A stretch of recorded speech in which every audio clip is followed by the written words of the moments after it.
welcome to Motor Week. Well, if you've noticed that gorgeous thing behind me. Thanks. No, not Howard, it's a TVR, and that's because, where are we, Howard? The Birmingham International Motor Show.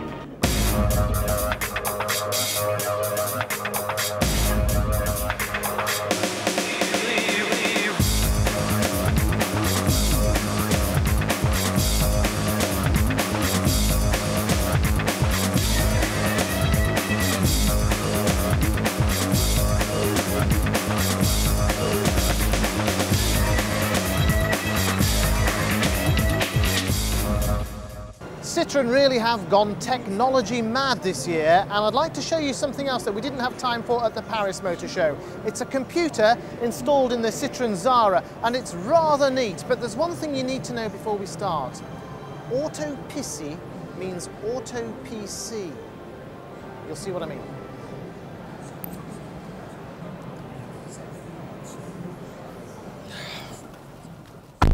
Patrick, bonjour, ça va? Très bien, et tout. Bien, merci beaucoup. Tell me all about your whizzy new computer. So this computer is made on the client unit with the Windows CE system. It allows two major functionality: the audio settings and computer programs. So we can have on the audio settings radio system, CD player, CD player with the CD changer in the rear, and the tuning of the audio. But the major functionality are the navigation system, directions using satellites. We have an address book, which is connected to a GSM in the boot. In the boot. Yeah. Which is connected to a GSM in the boot. And with this GSM, you can receive some kind of messages. The most important for Citroën was for the driver to keep the hands on the wheels and the eyes on the road. So everything is done by voice, and the Auto PC talk you back. Okay. So how do you, for instance, tell it to go to a radio station? You just say Auto PC, radio, preset, Heart FM, and you go. And there it is. And there's Heart FM's 100.7. That's very clever. You can search either just saying next or previous. So it'll also go up and down the dial. Exactly. Have you taught it to recognize your voice? No, just for the name of the radio. Each global word, we use 56 global words, are trained to any people. Mm-hmm. You can try yourself if you want. All right, let me go for previous. Oh, it did it as well. Next. CD player. Very good. It even understands my accent as well. Extraordinary. Now, this isn't just something you can talk to. There's also interaction between palm-top computers. And exactly. What have you got there? You can go on the address book. Address book. You can select a contact. Just send it. And in your address book, you can receive it. And just like that, you will exchange information. As long as you have an infrared dock. Exactly. I can add a tag voice to recognize me. Auto PC. Locate. Patrick. Patrick Ticket. Wow. And then just say dial. Dial work phone.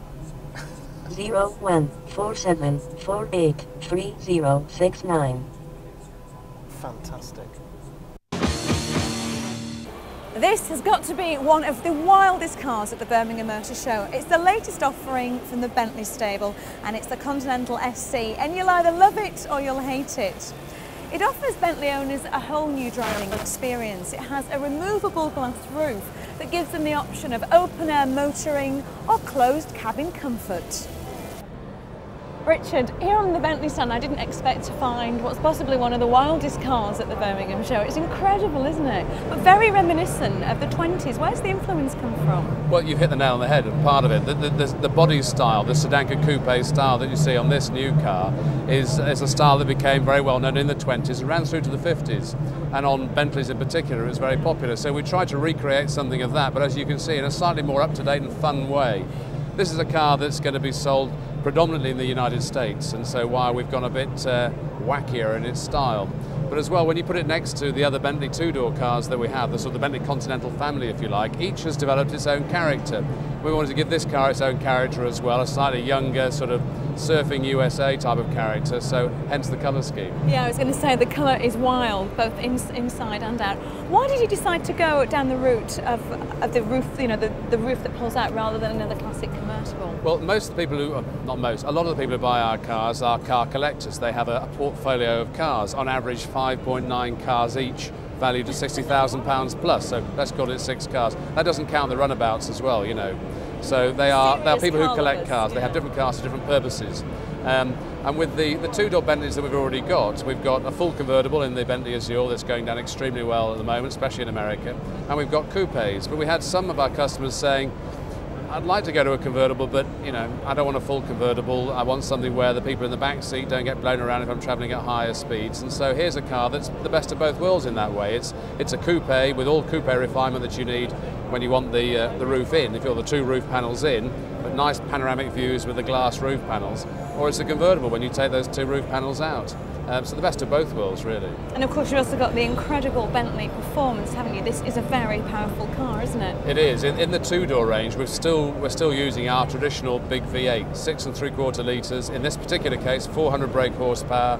So you've got 2.5 tons of motor car going to 60 miles an hour in just over 6 seconds, 155 mile an hour top speed. It's a very agile, very fast, very exciting motor car.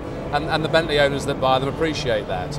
Our modern cars we've introduced more recently have a much more sophisticated engine, which is much smoother, and the car will get you from A to B quicker, but not with the same sort of blood and thunder that this one will get you there. Yeah, you say it's going to be sold mainly in America. How many do you expect to sell? Because it is a niche market, isn't it? Very much so. I mean, we're talking small numbers anyway. Last year, in total, all Rolls-Royce and Bentley cars put together, we sold 1,918. So we are a tiny part of the luxury car market. And this will be no more than about 80 cars a year, and something like that. That's if you can get your name down for one, I suppose. Sure, that's right, yes, because we actually brought people into the factory to see it in advance of us showing it even to the press.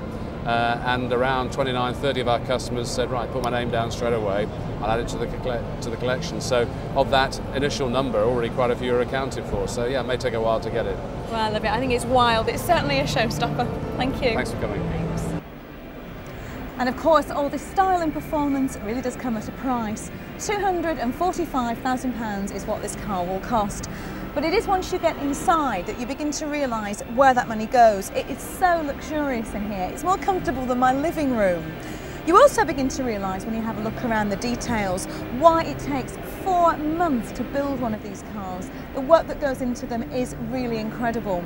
And keep watching Motor Week, because next month we'll be visiting the Bentley factory in Crewe to find out exactly how the Continental SC is put together. TVRs can never be said to be disappointing. Their outrageous styling is always matched by their outrageous performance and thrill-a-second handling. Now this is a sort of remodified Griffith really. It's called a Tusken. It has a straight 6 4-litre engine, 360 brake horsepower. It'll cost you about £38,000. And that's as much as I know really, because that's all that TVR can be bothered to tell us. This is a very laid-back company, as I found out when I talked to its chairman, Peter Wheeler. Peter, one of the great things traditionally about TVR is that you've been able to turn what look like concept cars into production cars, and here's another one with the Tusken. It's fabulous. Where does the design come from? How did it come about? Well, basically we showed a modified Griffith last year, and we rather hastily put some vents in the bonnet, which after the show we couldn't get right, so the car's completely changed, you know. So it's gradually formed itself over the year and got finished about 2 o'clock this morning. How do you go about this design thing? Is it a whole team? Do you trust the design of one person? How do you do it? Basically, the exterior of that car has been done by Damien McTaggart and myself. We just keep looking at it and knocking bits off we don't like. It either ends as a pile of sawdust or a beautiful creation. Because they are such personal creations, do you go into market research to find out what people are asking for in TVRs? No, not at all. It depends what I like, basically. So is it very nervous? You get very nervous when this goes on the market? I was very nervous about a month ago when I had no idea what it would look like, but it's okay. It's turned out well. Because you also have a reputation of keeping things very close to your chest in terms of details of upcoming cars. That's because you simply don't know yourself, is that right? That's exactly right, yes. We have no idea what we're doing, yes. It's a fantastic story for somebody who doesn't know what they're doing. When can we expect to see this available? It's actually very seriously into production. All the jigs have been done. We're expecting the first demos to go out in March. We look forward to it. Thanks very much, Peter. Okay. If you've always hankered after being a superhero, then how about a car like this to catch the bad guys in? It's the Derrière, and it's been created by the Walker brothers, the people who designed the Ginetta back in the 60s. And it's not just the looks that are absolutely jaw-dropping. How about 0 to 60 in 5.4 seconds? Or if you go for the supercharged 210 brake horsepower version, 4.7 seconds. Top speeds from the two Ford engines are either 130 or 145 miles per hour. Prices start at around £20,000. So come on, superheroes, get your checkbooks out now. Don't go away, there is plenty more where that came from right after this short break.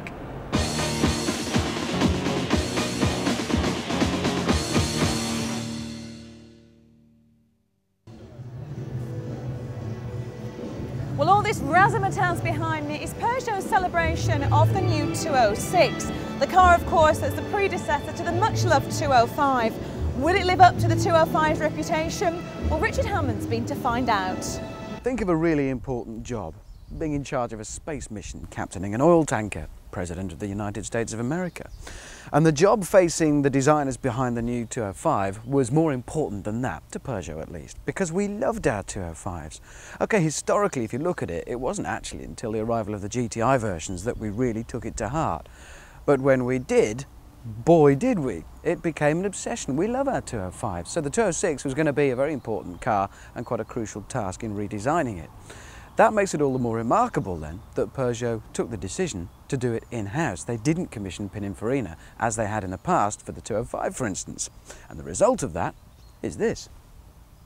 And it's immediately obvious that this is no Pininfarina styled car. Where the 205 was clean, sharp and uncluttered, this is fussy. The front end treatment, though aggressive and good looking, it's got a bit of an overbite and a bit of a saggy bottom lip. And all these lumps and bulges over the car, for instance, leading up to the wing mirror, the kicked out sills and around the rear end. And the rear end particularly, well, if you ask me, I think it's got a bit of a fat bottom.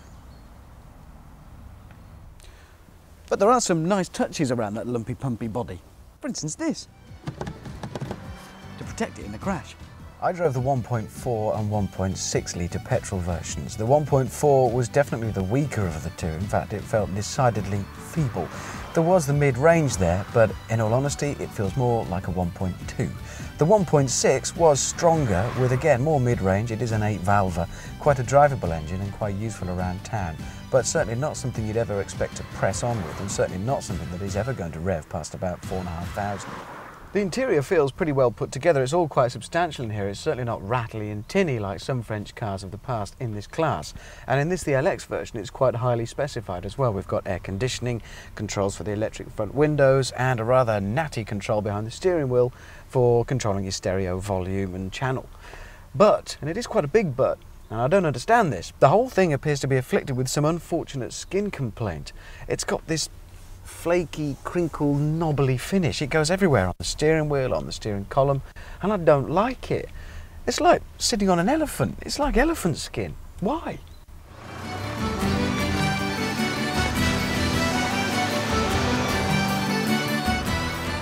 The 205 was the epitome of French motoring. That kind of charming but unassuming, rugged utilitarianism, almost an agricultural prospect. And this doesn't have any of that. It's a much more finished car. It is a bigger car. It feels bigger, and it actually is bigger. It's quite a lot heavier as well, so over the bumps the suspension will iron out and soak up a lot more of the indentations and bumps in the road. it feels like you are driving a car a class larger. The engines are available. There's a 1.1, a 1.4 and a 1.6 petrol, and this, the diesel. All the petrol engines are pretty unassuming, pretty unremarkable. They're 8-valve, there's no multi-valve configurations, there's nothing particularly exciting about them. That said, there's nothing wrong with them, but you certainly aren't going to leap out of the 1.4 and imagine, great, here's something really special. There's plenty of mid-range torque, as you'd expect from the small capacity 8-valve petrol engine. The diesel, as you'd expect from Peugeot, is quite a reasonable thing, but again, nothing desperately exciting.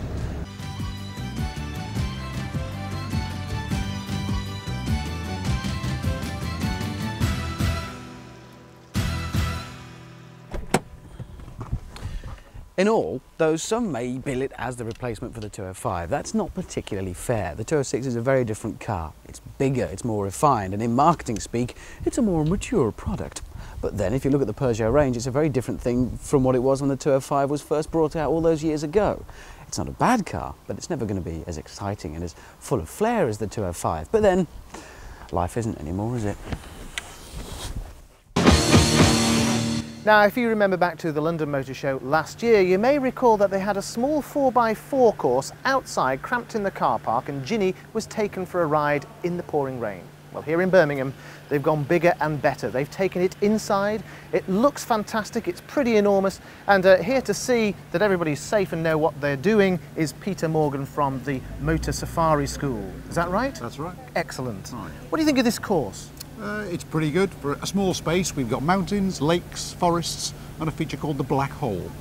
Right, so it's a little bit like an indoor funfair ride, but you're doing it in a four-wheel drive. So it's fairly easy, is it, for beginners? There are expert drivers here that will take you around. If you were to try and take it around, I'm afraid that you'd probably end up going off the 40-foot cliff.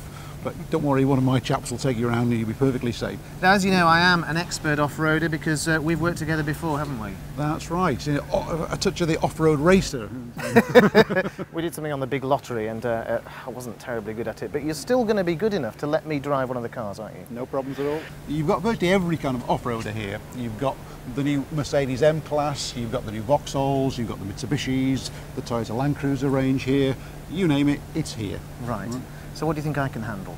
I'd start off with something small-ish. Yeah. Small-ish, exactly. Colorado here. This is the short wheelbase version, and then we'll progress on to something bigger, which is about half as big again, which is the sort of a 5-door version. But we'll start with something small. All right. Well, what are your top 3 tips for somebody of my standard? Main thing is, first of all, always be in low ratio. Take your time. Keep your thumbs outside on the steering wheel in case the wheel suddenly spins around as you go over the rock road there. And the final one is check the depth of the water before you go in. Okay. I'm not going to show off, gang. I'm going to be very sensible. I've got my head boy's hat on here. Don't want any spills. Just some thrills. Which bits are you have a go at the seesaw? Now you're good at seesaws. I've done this. Ooh. This is a bit of a swine. This is a swine because I've got to turn into it. That's right. So again, leave it into crawl mode. It'll just crawl its way up and over. That's good. That's good. You a touch. You a touch. That's good. Me a touch. No power. Hold tight. Got it. Got it. Here we go. Here we go. Oh! What was that for you in the back?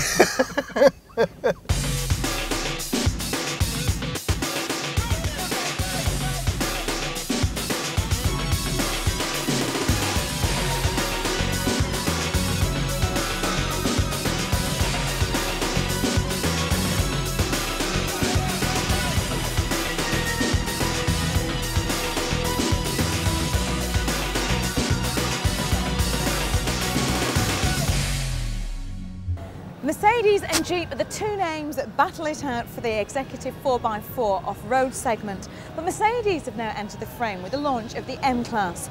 Brendan Coogan went to Alabama, the place that the M-Class comes from, to see if it lives up to its pre-launch hype. Well, you can cut that music for a start. Leave it.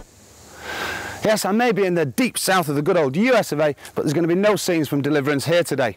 Yes, I'm in Alabama to have a look at Mercedes' brand new venture, the M-Class, the vehicle that they believe is going to take on the Discoveries, Range Rovers and Explorers of the world in the very lucrative sports utility vehicle market. Now, I'm sure you're wondering, is this the market leader that everybody's predicting, or is it just another 4x4 with acres of room and a set of sporty alloys? There's only one way to find out. Let's have a drive.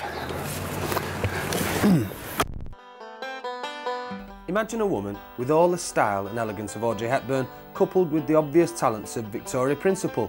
Throw in a little of the muscle and power of the Ewing Corporation, and well, you've created a monster or the perfect woman.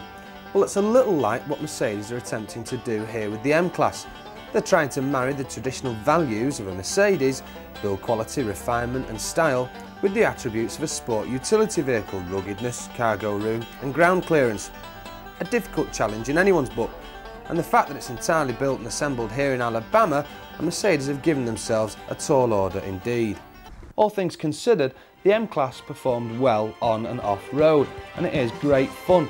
So if you've got £32,000 to spend and want a refined sports utility vehicle, then my advice is certainly to give the M-Class a test drive.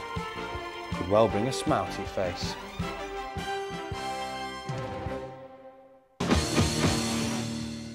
I'll be with you in a minute, darling. I've got a new girlfriend. Would you like to meet her? Okay then. You are near M25, junction 19, clockwise.